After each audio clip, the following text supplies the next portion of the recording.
Bonjour à vous et bienvenue sur cette chaîne. Si vous êtes nouveau ici, laissez-moi me présenter.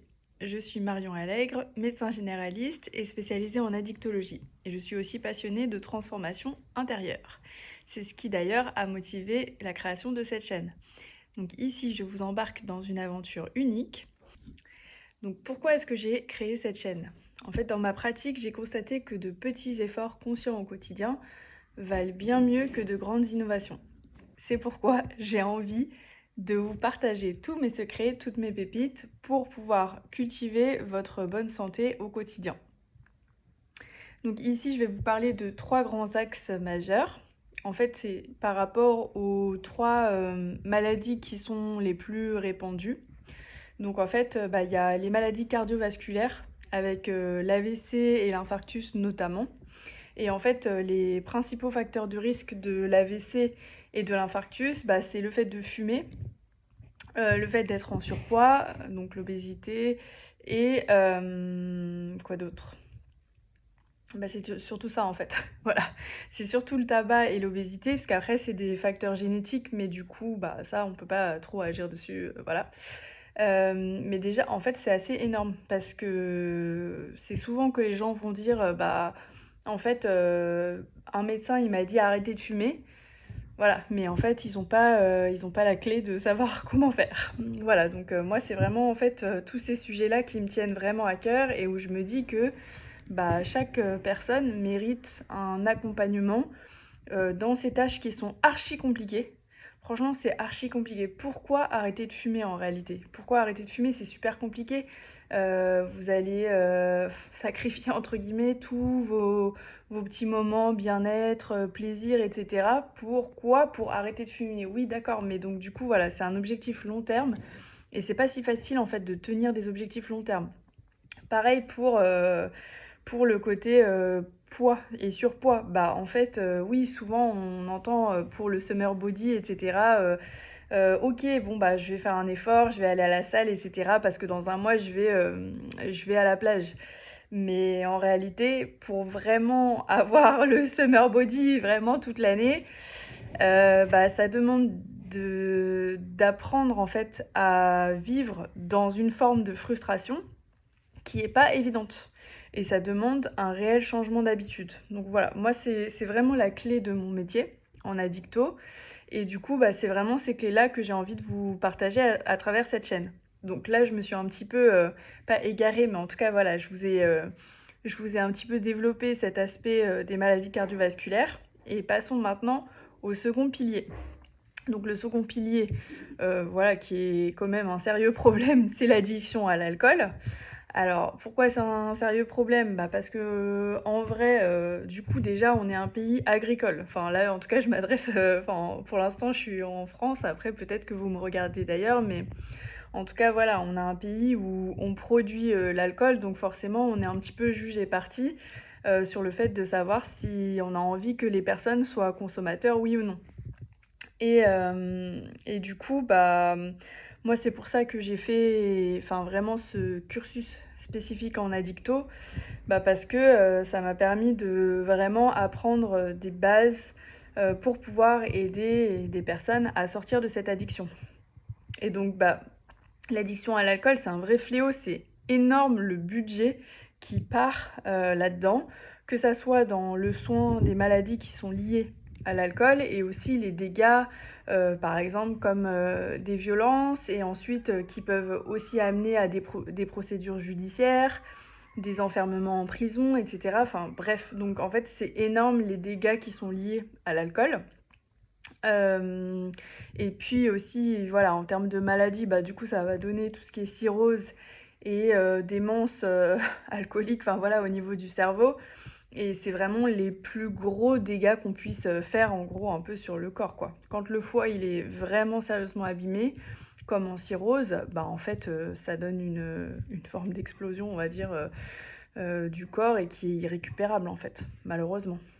Donc ça, c'est vraiment un gros fléau et en réalité, moi, c'est vrai que c'est quelque chose qui me touche particulièrement parce que bon, il y a plein de profils d'addiction à l'alcool, mais notamment, Moi, je vois notamment des femmes dans mon cabinet et qui ont, des responsabilités importantes au niveau professionnel ou alors des femmes qui se mettent aussi beaucoup de pression, dans tous les domaines pour, essayer d'avoir un équilibre familial, professionnel, vraiment harmonieux et tout ça et finalement qui trinque dans cette, pression qui est mise, au maximum, bah, c'est elles-mêmes. Parce que, bah, s'il y a trop, trop, trop de pression qui est mise, comme je dis, voilà, à mes patients ou patientes, bah, finalement, si vous vous mettez tout le temps la pression, bah, automatiquement, vous avez besoin, d'un moyen pour décompresser.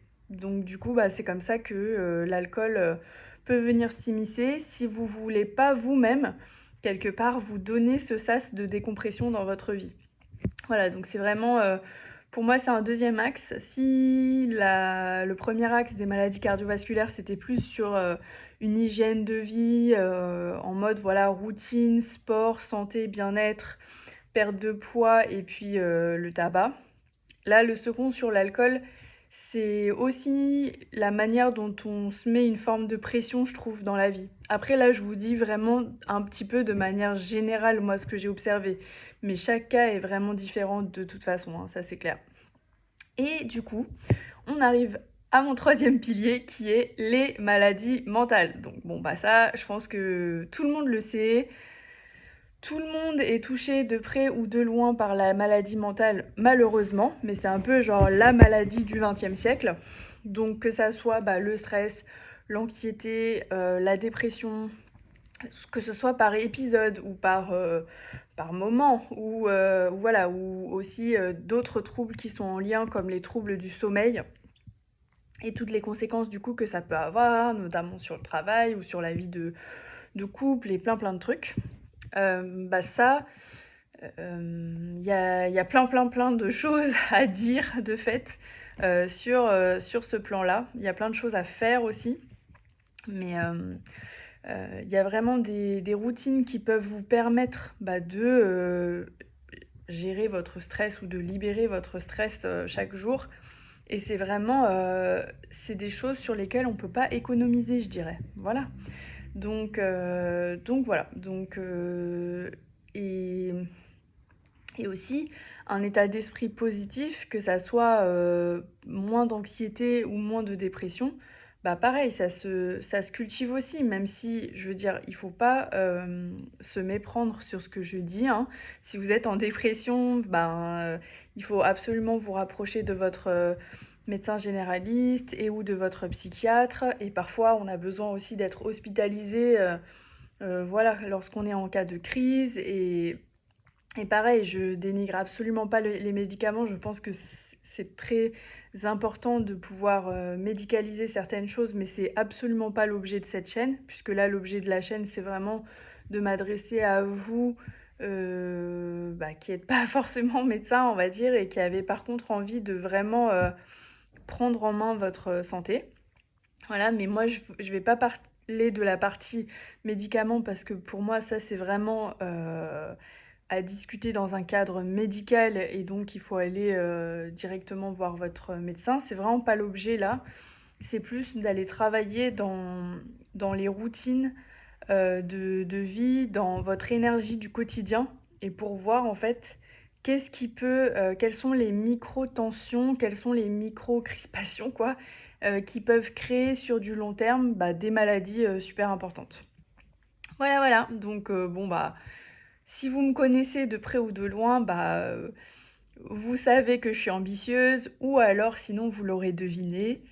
J'aime bien ce proverbe qui dit que si on a envie voilà, il vaut mieux viser la lune parce qu'au pire, on se retrouve, dans les étoiles.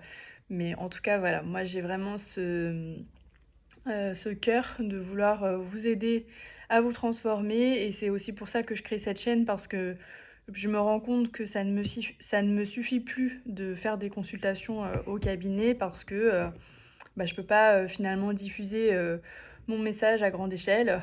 Or, je suis sagittaire, ascendant sagittaire, donc je pense que j'ai vraiment besoin, voilà, de partager énormément et comme je parle, plusieurs langues aussi, donc ça me permettrait de partager encore plus. Voilà, mais en tout cas, voilà, donc c'est vraiment les trois thématiques que j'ai envie d'aborder. Si vous avez des questions, interrogations ou blocages particuliers, bah, je vous invite à me les écrire en commentaire. Et voilà, donc j'ai envie qu'on avance ensemble vers une santé plus équilibrée, plus consciente et plus puissante. Enfin, en tout cas, que vous retrouviez votre puissance intérieure. Voilà, donc comme je vous ai dit, c'est normal que vous trouviez mon projet ambitieux parce que c'est comme ça que je suis et je suis pas du genre à reculer devant les défis. Du coup, bah, je vous propose, pour embarquer dans cette aventure avec moi, je vous propose de vous abonner à la chaîne dès maintenant et puis voilà, partagez-la aux personnes que vous pensez que ça pourrait leur inspirer. Je sais pas si c'était très français d'ailleurs ce que je viens de dire, mais c'est pas grave. Et voilà, et donc bah, posez-moi toutes vos questions comme ça, moi je vais vous préparer du contenu aux petits oignons. Et puis voilà, je vous remercie infiniment de votre écoute et puis je vous dis à très bientôt pour la suite. Bisous bisous.